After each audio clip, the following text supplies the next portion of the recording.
Itu lama-lama dipercaya oleh putra-putri bangsa Nusantara, oleh pribumi, karena sikap-sikap konyol, apa itu, tindakan-tindakan konyol yang menyakiti pribumi, termasuk diantaranya mengusulkan si siapa itu tadi, monyet satu itu, si Idrus, Idrus bin Salim, ya, bin apa Salim itu, Al-Jufri, Al-Jufri itu menjadi Al-Jufri. pahlawan. Saya bilang monyet karena saya sedang mengamalkan isi Quran. Ini mana beliau kemarin telah dihina oleh Fuad Pleret dengan kata-kata yang tidak pantas. Maka kami sebagai Abnul Khairat menyampaikan dan menyerukan kepada pihak kepolisian serta aparat penegak hukum untuk segera memproses hukum Fuad Pleret.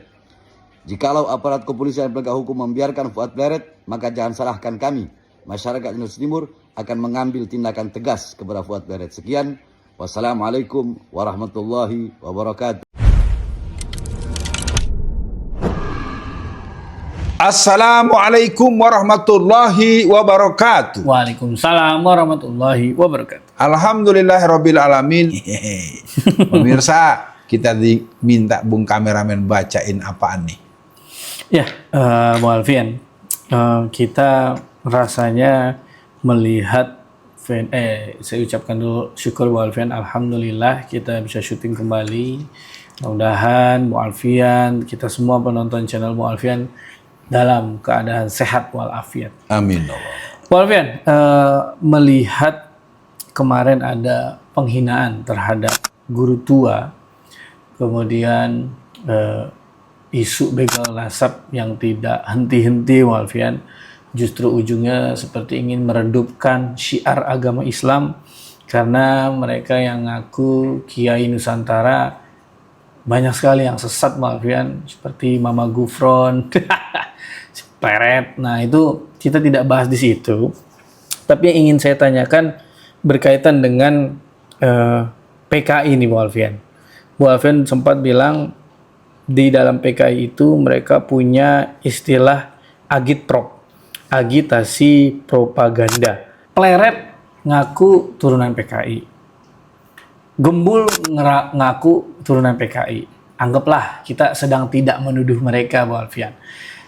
Tapi di sesi awal ini sebetulnya bagaimana agitprop itu berjalan? Maksudnya bagaimana cara orang PKI menjalankan agitprop tersebut? Silakan Bu Alfian. Agitprop itu adalah akronim daripada agitasi dan propaganda. Iya. Kalau kita mau mengingat-ingat beberapa orang yang terkena, ya diantaranya adalah Profesor Dr. Hamka. Ya. Buya Hamka dituduh beberapa tulisan beliau adalah plagiat alias nyontek, alias ngepe, alias nyalin, alias berbohong. Itu bukan karya pribadi dia.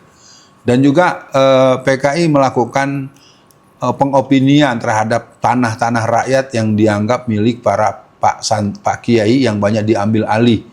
Nah, ini sebenarnya kalau dilihat isu pertanahan yang kemudian muncul dengan pagar bambu, laut segala macam, saya menangkap ini kok agak mirip gitu penanganannya dan cara dia mengambil peran, mengambil alih, mengambil kepemilikan. Jadi sekali lagi, agitasi propaganda adalah sebuah gerakan yang dilakukan oleh orang-orang yang berhaluan komunis pada masa lalu, orang-orang PKI secara kelembagaan masa lalu, yang sekarang menurut saya telah cukup dominan untuk membuat orang tidak berdaya.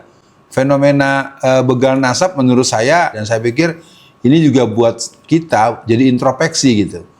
Saya sering ingin katakan, kita nih, negara kita ini berada pada situasi yang sangat membahayakan. Dan penyebab kerusakan dan kebahayaan itu orang-orang Cina. Dia yang ngambil tanah rakyat, membeli tanah rakyat menggunakan silih tangan, silih kaki, silih kebijakan. Kok Cina yang kurang ajar, Cina yang banyak melakukan tindakan anarkis, yang mencaplok tanah rakyat, dan kemudian kok mereka yang begitu begundal, begitu konyol, begitu sangat menyakitkan hati kita, kok yang diujak yang lain gitu, Bung kameramen. Ya. Bu Alfian, ada berita dari Tempo, judulnya adalah Bareskrim Polri sebut tidak ada unsur korupsi di kasus pagar laut. Wah, Bu Alfian, yang bikin pagar laut lolos polisi laut, yang bikin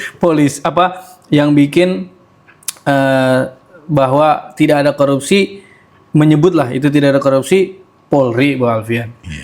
Lah sekarang mana ada orang bisa bangun di laut kalau nggak ada korupsi, Bu Alfian. Kemudian di framing, dilindungi oleh pahala begal nasab. Ini tengah-tengah respon ini gimana, Bu Alfian? Pagar laut jadi seperti terlupakan. Silakan. Ya, saya ingin mengingatkan buat semua pihak. Kita ini kadang-kadang menjadi aneh gitu ya. Sebutlah misalnya kasus ijazah palsu. Ijazah palsu kan dituduhkan kepada 2 orang. Harusnya kan yang menyediakan ijazah asli itu adalah jaksa gitu kan. Betul itu Bung Kameramen. Sama dengan ini, kok Bareskrim bisa-bisanya menyebut tidak ada korupsi. Bareskrim itu bukan pengadilan, bukan kejaksaan. Anda orang yang baru melakukan penyidikan awal, belum ada keputusan, Anda bukan pengetok palu. Iya benar. Ya, jadi sekali lagi buat pemirsa, kita ini memang ini udah konyol-konyolan karena merasa nggak akan ada yang berani mengkomplain polisi. Jadi akhirnya terjadilah malpraktek, malfungsional. Ya, saya pikir ini benar-benar menyedihkan ya, memalukan dan memilukan, dan menurut saya harus dilakukan gerakan yang lebih berani gitu, extraordinary keberanian menurut saya. Karena ini ngawur. Ya kok bisa Bareskrim nggak bilang nggak? Memang udah ada persidangan, udah ada penyelidikan yang mendalam. Lo yang baru dipanggil baru Desa Kohot, kan itu ada 16 kecamatan dan juga ada di Cirebon, ada di Karawang, ada di mana-mana. Kok bisa nggak ada gitu kan? Anda nih ngomong atas permintaan aguan atau gimana gitu ya? Jadi sekali lagi saya minta kepada seluruh pihak, terutama Bapak Presiden yang kita hormati, Pak Prabowo Subianto, agar memahami bahwa negara kita memang sudah terlalu dikuyak-kuyak ya oleh orang-orang yang sebetulnya dia tidak punya hak otoritatif, apalagi sampai menyatakan bahwa kasus pagar laut tidak ada korupsi. Yo. Silakan Bung. Iya, Bu Alfian. Kades Kohot belum diaudit tuh hartanya. Itu kalau diaudit itu nggak mungkin nggak ada korupsi, Bu Alfian. Kades mana yang mobilnya ganteng-ganteng gitu. Kemudian kedua bisa bilang nggak ada korupsi, aguannya aja belum taruh tuh di meja hijau. Kira-kira kan gitu ya, Bu Alfian. Clear sekali menyampaikan kepada kita. Jadi Bu Alfian, mungkin untuk akhir sesi kali ini saya melihat isu atau penguyek-uyekan begal nasab ini jadi salah satu cara Bu Alfian menutupi banyak kasus. Nah, jadi mungkin untuk akhir sesi kali ini pesan Bu Alfian untuk masyarakat, jangan sampai yang pertama soal begal nasab ini udah kita di otak masing-masing kita harus udah clear gitu Bu Alfian, mana yang benar, mana yang salah, mana yang kita proporsional. Yang kedua,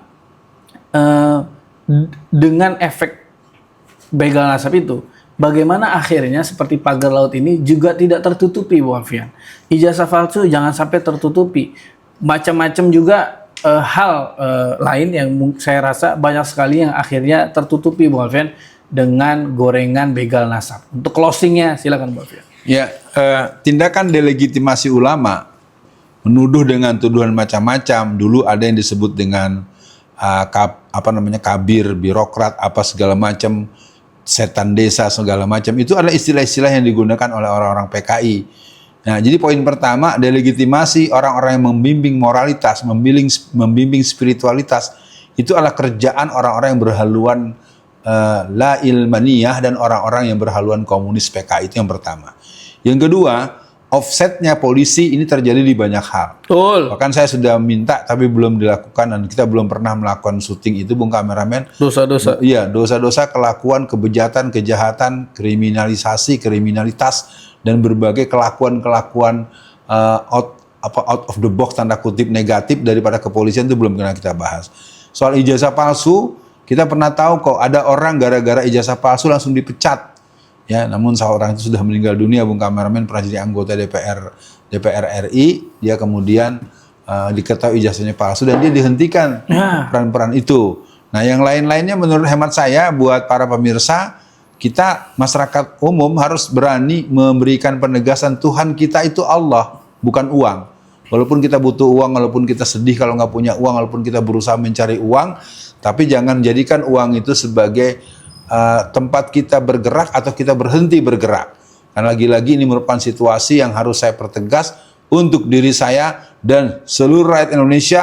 Agitasi propaganda ala PKI, mari kita lawan dengan kejujuran, transparansi informasi, dan keberanian membela yang benar dengan cara yang benar dari sumber yang benar untuk Indonesia Raya yang diberkahi Allah Subhanahu wa taala. Assalamualaikum warahmatullahi wabarakatuh.